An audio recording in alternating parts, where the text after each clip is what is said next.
आप सबको मेरा नमस्ते। ये सेशन में मैं आपको सेलेनियम और विटामिन ए के बारे में बताऊंगी। सेलेनियम एक टाइप 1 प्रकार है जो हम लोग को खाने में चाहिए। सबसे बड़ा महत्व सेलेनियम का ये है कि वो अपना जो थायराइड हार्मोन होता है उसको बनाने में मदद करता है। तो आपको ध्यान में रखना है, हम लोग हमेशा आयोडीन के बारे में बात करते हैं फॉर थायराइड हार्मोन, लेकिन ये सेलेनियम भी इतना ही महत्वपूर्ण है जितना आयोडीन। तो सेलेनियम किस में से मिलेगा? एक तो है आपके जो कलेजी है, अंडे है, चिकन है, उसमें से आपको सेलेनियम मिलेगा। जो धान्य है, धान्य में से भी आपको सेलेनियम मिलेगा। थोड़े से जो दालें हैं, दालें में भी आपको सेलेनियम मिलेगा। दूसरा क्या फ़ायदा है सेलेनियम का कि वो अपनी जो रोग प्रतिकारक शक्ति है, वो रोग प्रतिकारक शक्ति भी बढ़ाता है, तो वो भी आपको ध्यान में रखना है। पहले तो है थायराइड, दूसरा है रोग प्रतिकारक शक्ति। बहुत सारे फ़ायदे हैं, तो आप ये हमारे ट्यूटोरियल में देखेंगे। और एक दूसरा वीडियो भी मैं दिखाने वाली हूँ जिसमें हम लोगों ने सेलेनियम रिच जो व्यंजन की विधियाँ बताई हुई है, तो वो भी आप ध्यान से देखिए और आप घर पे बनाइए। और आप फैमिली को भी कब जब भी आप होम विज़िट में जाए या मदर्स आपके पास आए, माताएं आपके पास आए, तो उनको ये सेलेनियम का ट्यूटोरियल आपको दिखाना है। ठीक है, तो ये तो हो गया आपका सेलेनियम। धन्यवाद। अभी मैं आपको विटामिन ए के बारे में बताऊंगी। सब लोगों को विटामिन ए तो बहुत पता ही होगा विटामिन ए के बारे में, क्योंकि हम लोग बच्चों को डोज देते हैं 9 महीने के बाद। जैसे बच्चा 9 महीने से लेके हम लोग विटामिन ए के डोज देते हैं। तो ये आपको ध्यान में रखना है कि ये विटामिन ए का डोज हम लोग क्यों देते हैं। ठीक है, एक तो हम लोग को मालूम है कि हमारे आँख के लिए तो बहुत ही इम्पोर्टेंट है, बच्चों की आँख के लिए, हमारे आँख के लिए बहुत इम्पोर्टेंट है। लेकिन दूसरा क्या है, वो इम्यूनिटी, हमारी जो रोग प्रतिकारक शक्ति है, वो रोग प्रतिकारक शक्ति बढ़ाने में विटामिन ए का महत्व बहुत है। ठीक है, एक तो रोग प्रतिकारक शक्ति, दूसरा जो है हमारा जो हमारी चमड़ी है। एक्चुअली एज पीडियाट्रिशियन हमारे पास बहुत सारे लड़कियां आती है, थोड़ी अडोलेसेंट जो किशोरी वय की लड़कियां, कि जब भी कभी कभी उनको ये एक्नी होते हैं, जो ऐसे गाल में होते हैं ना, बच्चों के गाल में एक्नी, तो उसके लिए भी हम लोग विटामिन ए का लोशन देते हैं। तो जो किशोरी वय की लड़कियां ज़्यादा विटामिन ए लेती है खाने में, उनको ये एक्नी होने के चांस बहुत कम रहते हैं। तो आपको वो भी ध्यान में रखना है। विटामिन ए के बहुत सारे दूसरे भी फ़ायदे हैं, वो आप ट्यूटोरियल में देखेंगे। कौन से खाने में विटामिन ए मिलेगा आपको? जो अच्छा वाला विटामिन है, रेटिनॉल बोलते हैं, रेटिनॉल, वो आपको मिलेगा अंडे से। ठीक है, कलेजी से, जो ऑलरेडी मतलब बना हुआ है। रेटिनॉल वो जो है डायरेक्टली अपनी बॉडी में काम करता है। जो दूसरा वाला कैरोटीनॉइड है, कैरोटीनॉइड मतलब जो केसरी रंग की जो सब्जियां होती हैं, पीली केसरी रंग की सब्जियां, उसमें कैरोटीनॉइड होता है। तो कैरोटीनॉइड से आपको रेटिनॉल में चेंज करने के लिए लगभग इतना चेंज नहीं होता है, उतना वो ट्रांसफॉर्म नहीं होता है।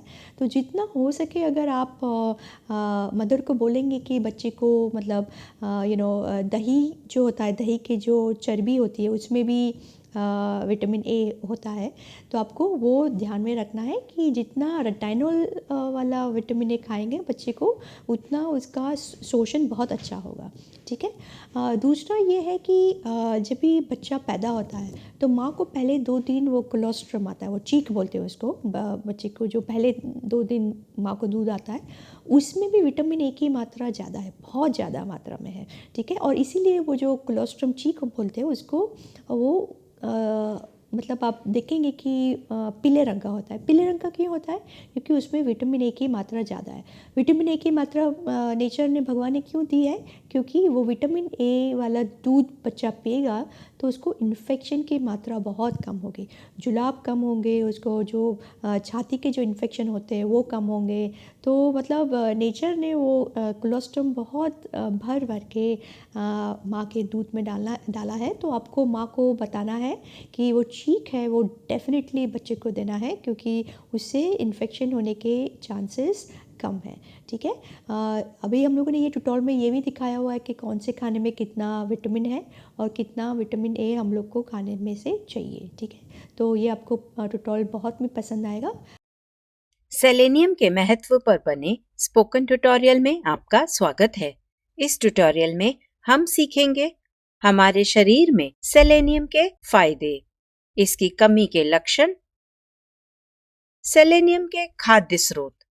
सेलेनियम एक सूक्ष्म पोषक तत्व है जो ज्यादातर खाने में पाया जाता है। यह एंजाइम का एक जरूरी भाग है। हमारा शरीर सेलेनियम से सेलेनोप्रोटीन बनाने का काम करता है। हमारे शरीर में अलग कामों को करने के लिए उनकी जरूरत होती है। सेलेनोप्रोटीन डीएनए के संश्लेषण में शामिल होते हैं। कोशिका खराब होने और संक्रमण होने से बचने के लिए भी इनकी जरूरत होती है।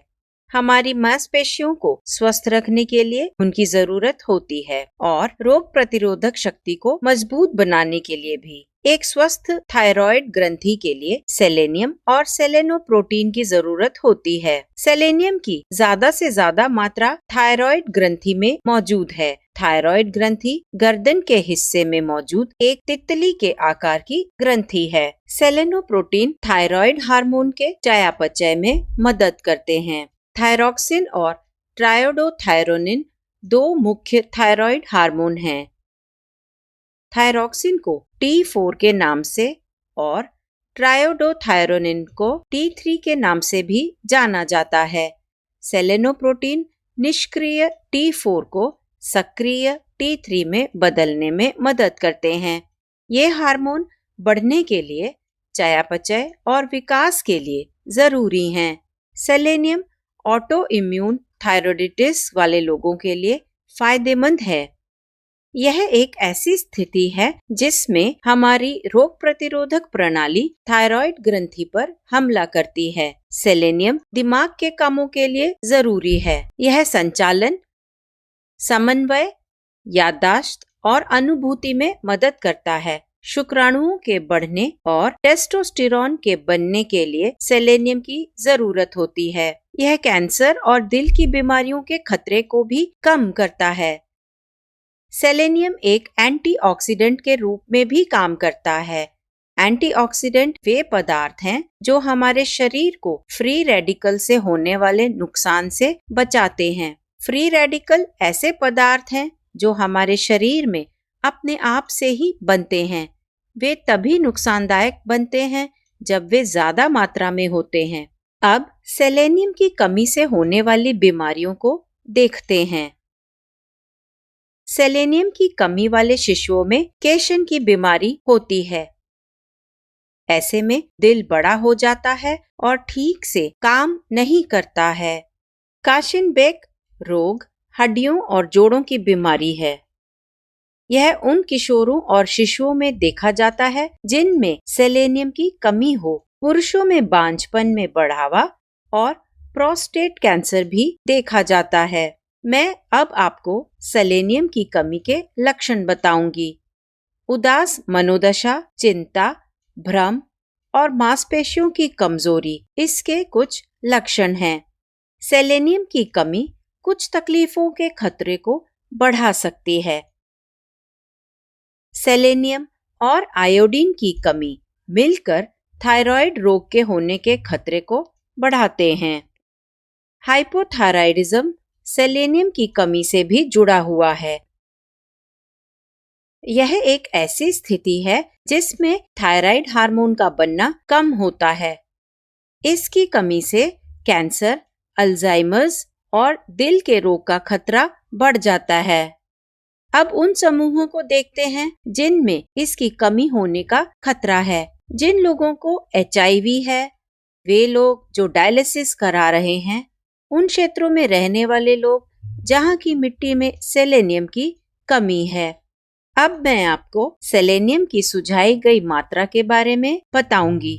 हर रोज सेलेनियम की अनुशंसित आहार सेवन विभिन्न आयु समूहों के लिए अलग अलग होती है।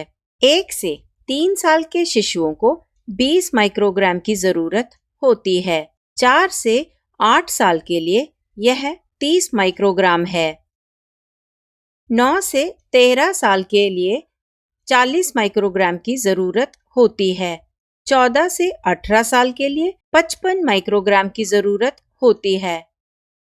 वयस्कों को 55 माइक्रोग्राम की जरूरत होती है। गर्भवती महिलाओं को 60 माइक्रोग्राम की जरूरत होती है। दूध पिलाने वाली माताओं को 70 माइक्रोग्राम की जरूरत होती है। इन जरूरतों को पूरा करने के लिए सेलेनियम से भरपूर खाना खाने की सलाह दी जाती है। सेलेनियम के खाद्य स्रोतों को देखते हैं। चिकन, चिकन कलेजी, अंडे, मछली और सीप मछली इसके अच्छे उदाहरण हैं। बकरी का मांस, कलेजा और गुर्दा भी बहुत अच्छे उदाहरण हैं। अनाज, दालों और बीजों में भी सेलेनियम होता है। यह कुछ हरी पत्तेदार सब्जियों में भी मौजूद है। अब हम अलग अलग खाने की चीजों में मौजूद सेलेनियम की मात्रा देखेंगे। कृपया ध्यान दें कि बताई गई सेलेनियम की मात्रा कच्चे खाद्य पदार्थों के लिए है। एक अंडे में लगभग 40 माइक्रोग्राम सेलेनियम होता है। 100 ग्राम केकड़े में लगभग 71 माइक्रोग्राम होता है। 100 ग्राम बांगड़ा या 2 छोटे टुकड़ों में लगभग 64 माइक्रोग्राम होता है। 100 ग्राम या बकरी के 2 गुर्दों में लगभग 142 माइक्रोग्राम होता है। 100 ग्राम या 2 चिकन कलेजी में लगभग 46 माइक्रोग्राम होता है। चिकन के 100 ग्राम या 4 छोटे टुकड़ों में लगभग 20 माइक्रोग्राम होता है। 30 ग्राम या 2 बड़े चम्मच बिना छिलके वाली मूंग दाल में लगभग 15 माइक्रोग्राम होता है। 30 ग्राम या 2 बड़े चम्मच सूखे मटर में लगभग 15 माइक्रोग्राम होता है। 30 ग्राम या 2.5 बड़े चम्मच कुटकी में लगभग 12 माइक्रोग्राम होता है। 30 ग्राम या 2 बड़े चम्मच गेहूं में लगभग 14 माइक्रोग्राम होता है। 10 ग्राम या 1 बड़े चम्मच हलीम के बीजों में लगभग 5 माइक्रोग्राम होता है। 10 ग्राम या 1 बड़े चम्मच तिल में लगभग 3 माइक्रोग्राम होता है। 10 ग्राम या 1 बड़े चम्मच राम तिल के बीजों में लगभग 4 माइक्रोग्राम होता है। 100 ग्राम अगेती के पत्तों में लगभग 30 माइक्रोग्राम होता है। 100 ग्राम चौलाई की पत्तियों में लगभग 21 माइक्रोग्राम होता है। अच्छे स्वास्थ्य के लिए इन खाद्य पदार्थों को अपने हर रोज के खाने में शामिल करें। अब यह ट्यूटोरियल यहीं समाप्त होता है। IIT बॉम्बे से मैं बेला टोनी आपसे विदा लेती हूँ। हमसे जुड़ने के लिए धन्यवाद। सेलेनियम से भरपूर शाकाहारी खाना बनाने के तरीकों पर बने स्पोकन ट्यूटोरियल में आपका स्वागत है। इस ट्यूटोरियल में हम सीखेंगे हमारे शरीर में सेलेनियम के फायदे, कुछ शाकाहारी खाना बनाने के तरीके। सेलेनियम एक सूक्ष्म पोषक तत्व है जो अधिकतर खाने में पाया जाता है। यह एंजाइम का एक जरूरी भाग है। सेलेनियम की जरूरत सेलेनोप्रोटीन के बनाने के लिए होती है। हमारा शरीर अलग अलग कामों को करने के लिए सेलेनियम का इस्तेमाल करता है। इनमें से अधिकतर काम सेलेनोप्रोटीन द्वारा किए जाते हैं। सेलेनोप्रोटीन DNA के संश्लेषण में शामिल होते हैं। वो कोशिका को खराब होने से बचाने और संक्रमण से बचाने के लिए भी जरूरी हैं। एक अन्य ट्यूटोरियल में सेलेनियम के फायदे को समझाया गया है। अधिक जानकारी के लिए कृपया हमारी वेबसाइट देखें। अब खाना बनाने की तैयारी देखते हैं। शुरू करने से पहले ध्यान दें कि इस ट्यूटोरियल में एक कटोरी 150 मिलीलीटर है। पहला है कुटकी की इडली। इसको बनाने के लिए आपको चाहिए 30 ग्राम या 2.5 बड़े चम्मच कुटकी, 15 ग्राम या 1 बड़ा चम्मच बिना छिलके वाली उड़द दाल, एक छोटी धुली और कद्दूकस की हुई गाजर, 1 चम्मच तेल या घी, नमक स्वाद अनुसार। तरीका: कुटकी और उड़द दाल को धोकर रात भर के लिए भिगो दें। अगले दिन थोड़े पानी के साथ सभी चीजों को एक मुलायम घोल में पीस लें। घोल को एक कटोरे में डालें। कटोरे को ढक दें और इसे 6 से 8 घंटे के लिए एक गर्म जगह पर खमीर उठने के लिए छोड़ दें। घोल में खमीर उठने के बाद नमक और कद्दूकस की हुई गाजर डाल लें। सभी चीजों को अच्छी तरह मिलाएं। अगला, इडली के सांचे पर तेल या घी लगाएं। घोल को सांचे में डालें।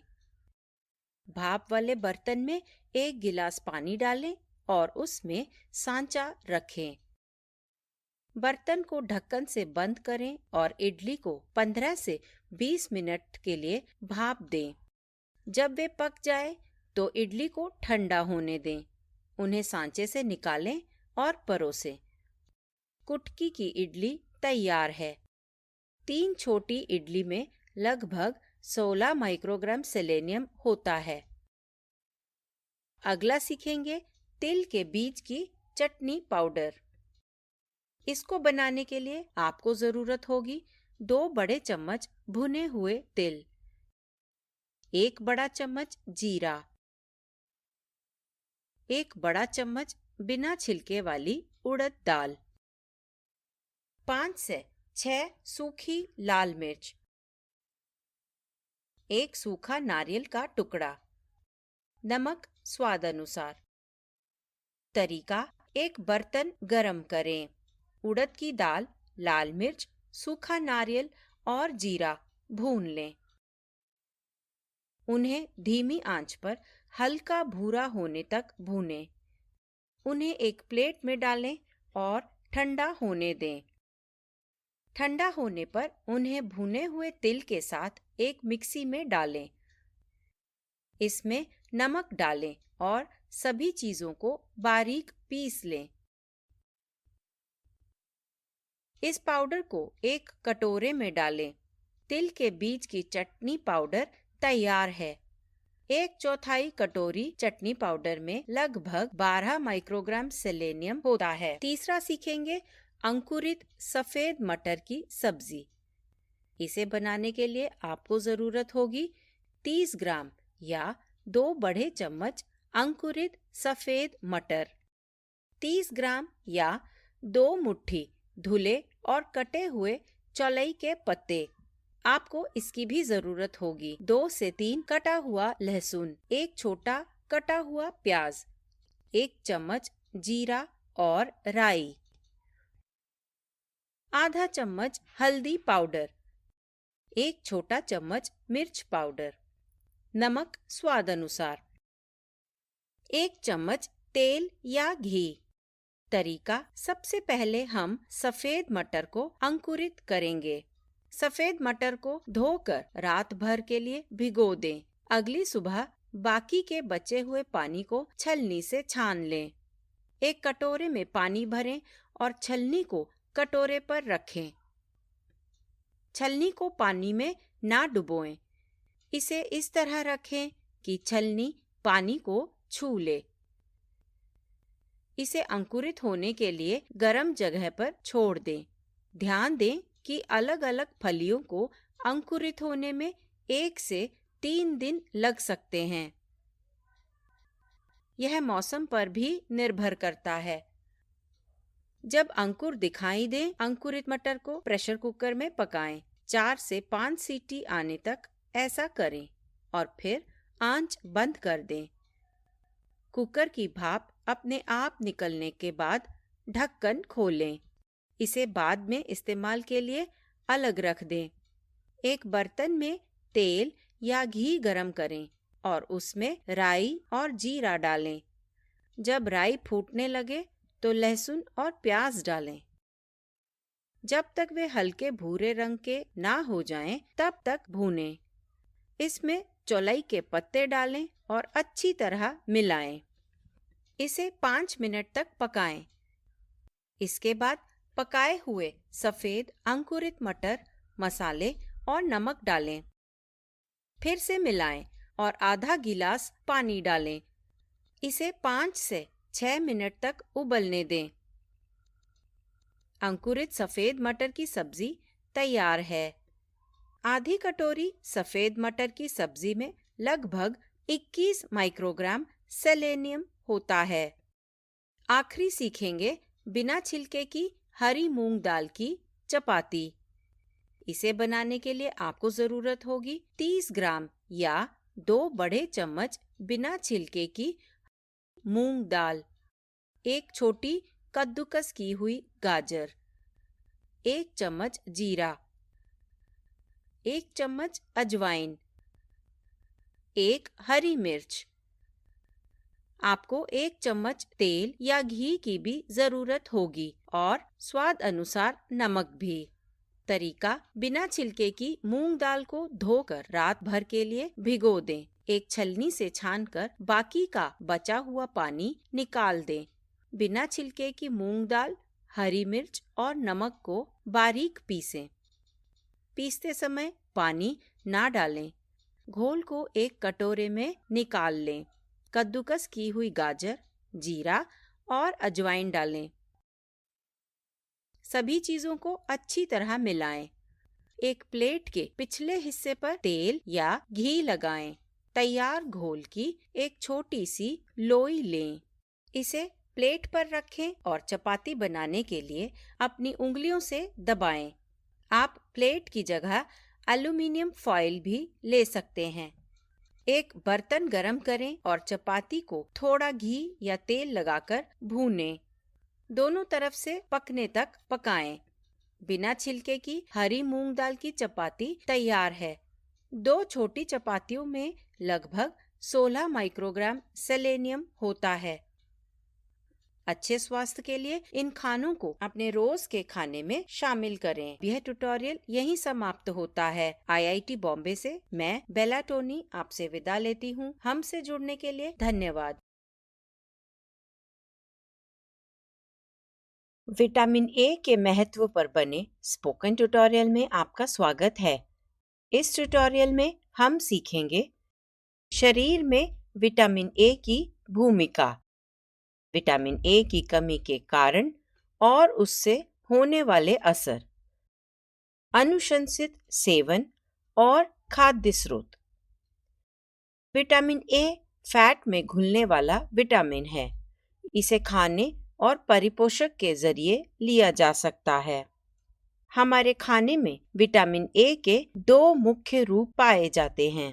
एक है पहले से ही बना हुआ विटामिन ए, जिसमें रेटिनॉल और रेटिनाइल एस्टर शामिल हैं। यह पशु स्रोतों से मिलता है। दूसरा रूप प्रोविटामिन ए है। इसमें अल्फा कैरोटीन, बीटा कैरोटीन और बीटा क्रिप्टोजैंथिन शामिल हैं। ये सभी पौधों के स्रोत से मिलते हैं। पहले से ही बना हुआ विटामिन ए जो पशु स्रोतों से मिलते हैं, वे विटामिन ए का एक सक्रिय रूप है, जबकि पौधों के स्रोत से मिलने वाला प्रोविटामिन ए एक निष्क्रिय रूप है। पाचन के समय इसे रेटिनॉल में बदलना पड़ता है। रेटिनॉल सक्रिय रूप है। 12 microgram beta carotene 1 microgram retinol में बदल जाता है। यह बदलाव आंत में होता है। फिर ये कलेजे द्वारा सोखा जाता है और उसमें ही जमा होता है जब तक शरीर को इसकी जरूरत ना हो। विटामिन ए कई शारीरिक कामों के लिए जरूरी है। यह आंखों की नजर बनाए रखने में जरूरी भूमिका निभाता है और आंखों की कार्यप्रणाली में मदद करता है। रोडोप्सिन के बनने के लिए भी विटामिन ए की जरूरत होती है। रोडोप्सिन आंखों में एक रंग द्रव्य है जो हमें रात में देखने में मदद करता है। रोडोप्सिन की कमी के कारण कम रोशनी में देखने की ताकत काफी कम हो जाएगी। विटामिन ए त्वचा को ठीक करने और रखरखाव के लिए जरूरी है। यह कोशिका के विकास और विभाजन में भी साथ देता है। यह अलग अलग अंगों के बनने और रखरखाव में अहम काम करता है, जैसे कि हृदय, फेफड़े, गुर्दे वगैरह। विटामिन ए एक एंटीऑक्सीडेंट के रूप में भी काम करता है। एंटीऑक्सीडेंट हमारी कोशिकाओं को फ्री रेडिकल से होने वाले नुकसान से बचाते हैं। फ्री रेडिकल शरीर में अपने आप से बनते हैं। जब ये शरीर में बहुत ज्यादा होते हैं तो ये नुकसानदायक हो जाते हैं। इसीलिए विटामिन ए फ्री रेडिकल से होने वाले नुकसान को कम करता है। विटामिन ए शरीर में और भी कई भूमिका निभाता है। यह सभी ऊतकों और अंगों की ताकत और कार्यप्रणाली को बनाए रखता है, जैसे कि त्वचा का, सांस की नली के परत का, आंत का, कान के अंदर और आंख का भी। रोग प्रतिरोधक शक्ति को बनाए रखना भी एक अन्य उदाहरण है।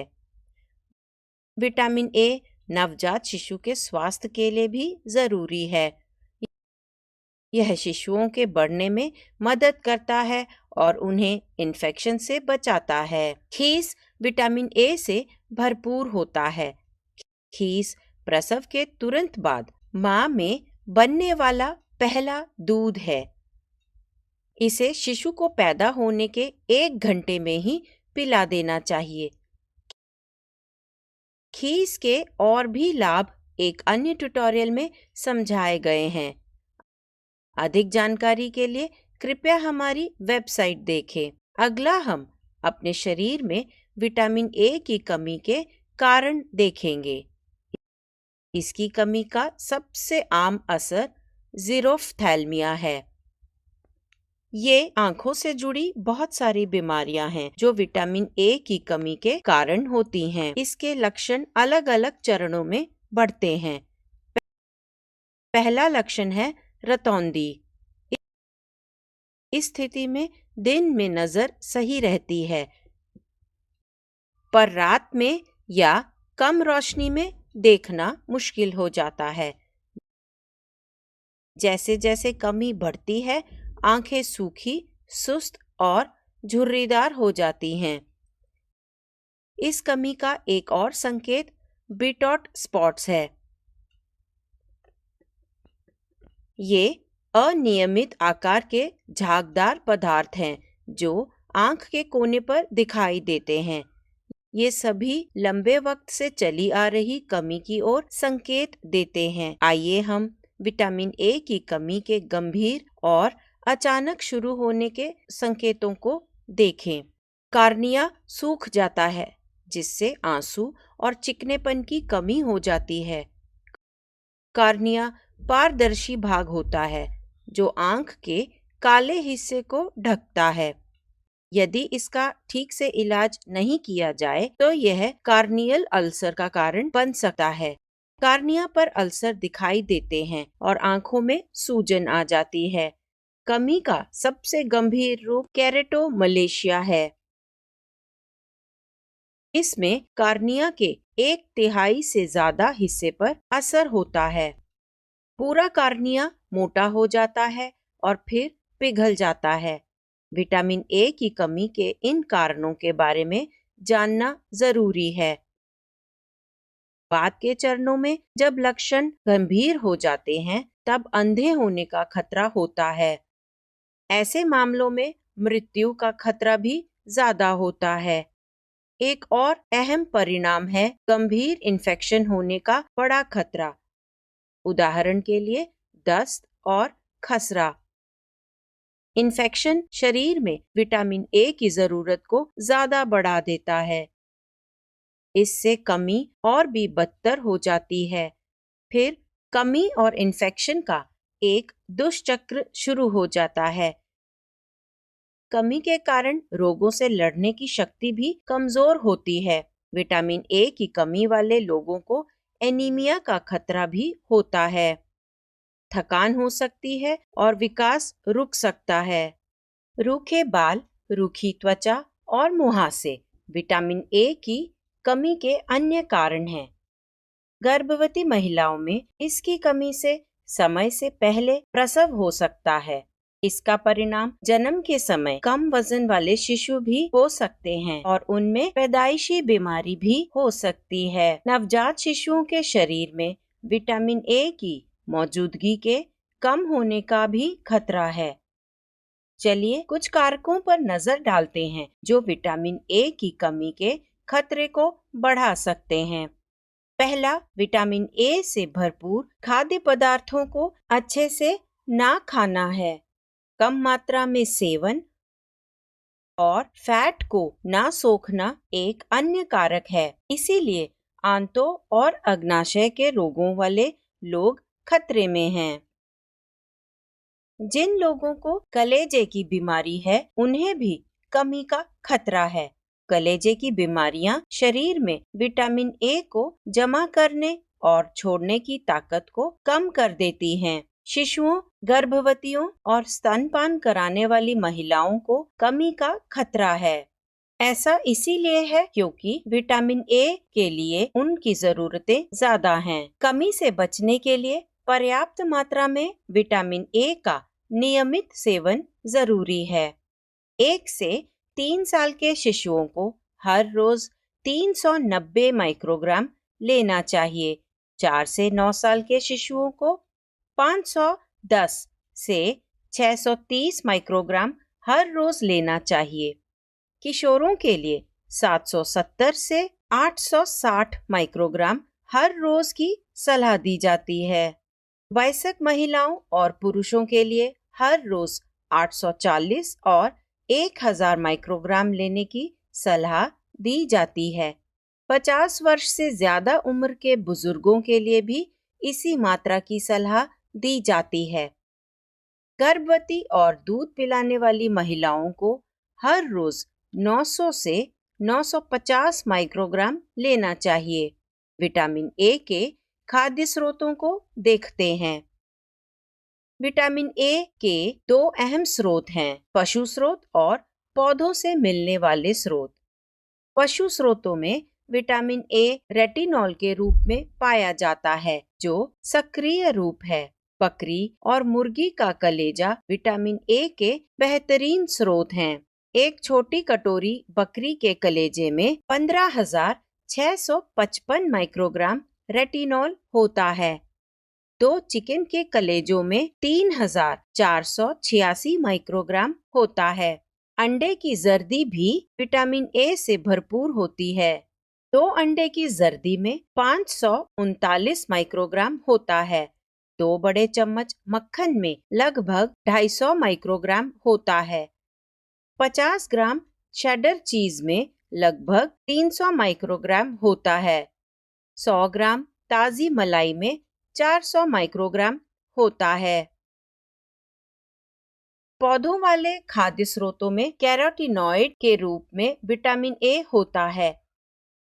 हरी पत्तेदार सब्जियां सबसे अच्छा जरिया है, जैसे कि सहजन की पत्तियां, चौलाई, मेथी, अगाथी। 100 ग्राम सहजन की पत्तियों में 17,542 माइक्रोग्राम होता है। 100 ग्राम मेथी के पत्तों में 9,254 माइक्रोग्राम होता है। 100 ग्राम चौलाई की पत्तियों में लगभग 8,553 माइक्रोग्राम होता है। बीटा कैरोटीन से भरपूर अन्य खाद्य पदार्थ हैं आम, पपीता, खुबानी और संतरे। एक आम में लगभग 300 माइक्रोग्राम होता है। एक कटोरी पपीते में 115 माइक्रोग्राम होता है। सेवन के साथ साथ सही तरह से विटामिन ए का सोखा जाना भी जरूरी है। ध्यान दें कि कैरोटीनॉइड्स की तुलना में रेटिनॉल शरीर में आसानी से सोखा जाता है। इसका मतलब है कि हमारा शरीर पशु स्रोत से मिलने वाले विटामिन ए को बेहतर तरीके से सोख लेता है और इकट्ठा भी कर लेता है। यह बेहतर तरीके से इस्तेमाल भी होता है क्योंकि इसे सक्रिय रूप में बदलने की जरूरत नहीं होती। विटामिन ए के सभी स्रोतों को अच्छे से सोखने के लिए खाने में कुछ फैट की जरूरत होती है। यह निष्क्रिय रूप से सक्रिय रूप में बेहतर रूपांतरण की सुविधा भी देता है। इसीलिए यह जरूरी है कि आप अपने खाने में अच्छी गुणवत्ता वाली फैट शामिल करें। उदाहरण के लिए मक्खन, शुद्ध घी, मछली, अंडे, दाने और बीज। अच्छे स्वास्थ्य के लिए इन सभी खाद्य पदार्थों को अपने आहार में शामिल करें। अब यह ट्यूटोरियल यहीं समाप्त होता है। IIT बॉम्बे से मैं बेला टोनी आपसे विदा लेती हूँ।